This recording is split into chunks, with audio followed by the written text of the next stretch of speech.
course, level 1 to 3 is pretty tough for the TA, but once you hit 3 and up, you can start to find those last hits, dip into the jungle, get some good.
Really doesn't look too bad. Yeah, offlane Quap is pretty solid. Scenting in particular, they have to cover for this draft anyway. Like, the last pick for them to counteract any of these 4 heroes, nothing in mind. You've already got the burst magic damage from Queen Pain. You've got great physical with the Ursa TA. Radiant Pain. There's not many surprises to pull out left. They do close with a lion. Okay. Well. Okay.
Happy to see an interesting draft from both teams, and it should be very, very between these two. You mentioned the stats earlier, but they have been kind of back and forth over the past few weeks, past month, and it's been rather even. Both of them do look to be on top of the game going into this series. See how it all pans. See if the battle pass changes anything, I guess. Yeah, I'm looking forward to see if either team has that TI-10 loading screen equipped versus screen. It's a must. I say if you don't have it, then I judge you. Yeah, there you go. I judge. No, It's getting judged. no, they don't have it equipped. Equip it, SRF. You've got it anyway. There you go. JT has it on. That's what you like. Boom. There you go. Where did he go? Where's JT going? Fly disappear.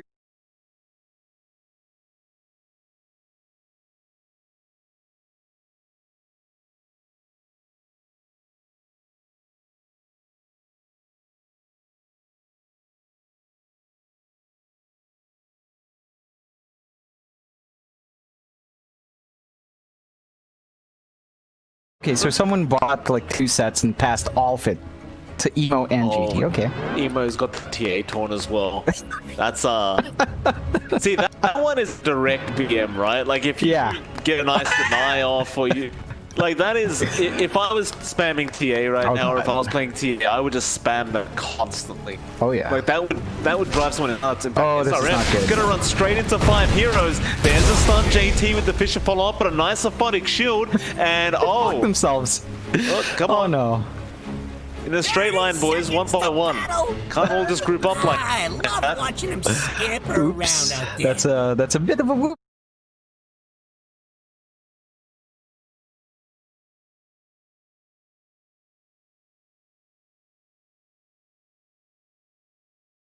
Thanks. And he'll turn around and now Kaka, first one to die. Well, someone got first blood, it just wasn't IG. Let them go! No, John, I think it's probably about that time I show some game odds as well from GG. Play your cards right in this Yep. CDEC is looking to be the favorites in this matchup. Yeah, I think that's just down to, again,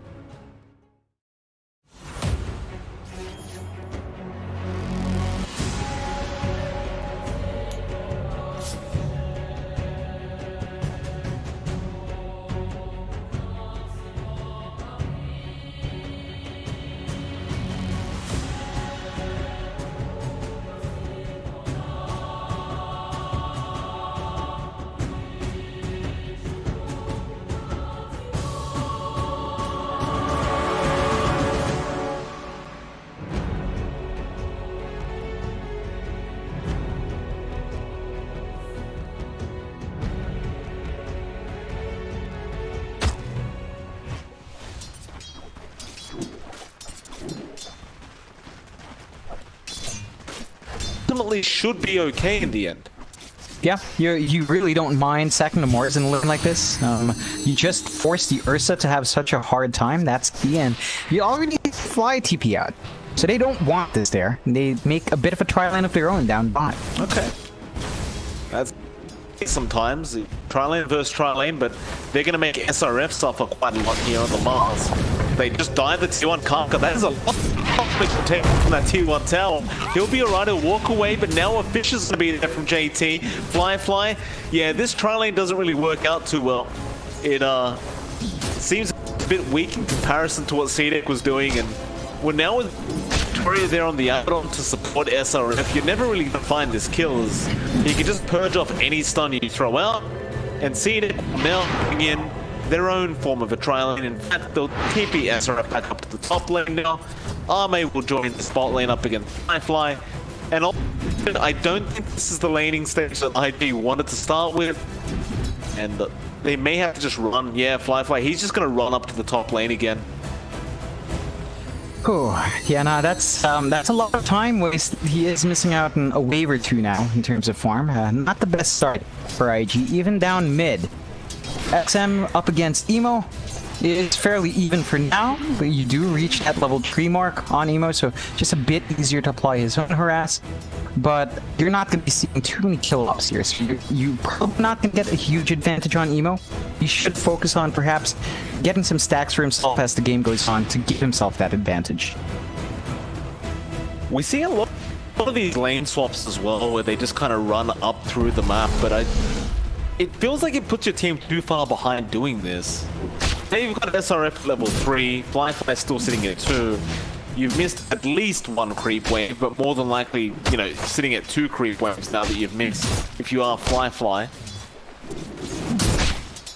If CDEC really wanted to, they could just swap again. I mean, I suppose Fly has the advantage in some sense that he has his TP available, but I don't know if it gets any better anyway as the Ursa now. You're still playing up against the Mars who can just speed you away. I think CDEC are going to have a really nice time in this laning stage. They wasted a lot of time. I think that's the key thing. Like, you look at the last hits of Fly, you mentioned him missing a wave or two. He's at 6 last hits. Compare that to the 16 for Troll. Ame is most certainly having that early farm advantage. Even SRF is a fair bit ahead. So Fly has his work cut out for him in terms of finding that farm. Kaka now going to be chased down by Victoria. Just a lot of rotations happening across the map.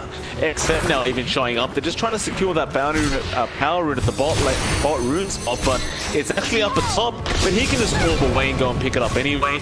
Oh, nice juke out on the stun. Kaka could not get it off. Meanwhile, Victoria is actually bullying out Emo. This is your mid-TA being bullied by a support Abaddon. Not a great sign, but Chris Favernus can be annoying, and again, Emo doesn't have the best range so far. They did manage to waste a lot of time. This, in the end, does benefit CDEC.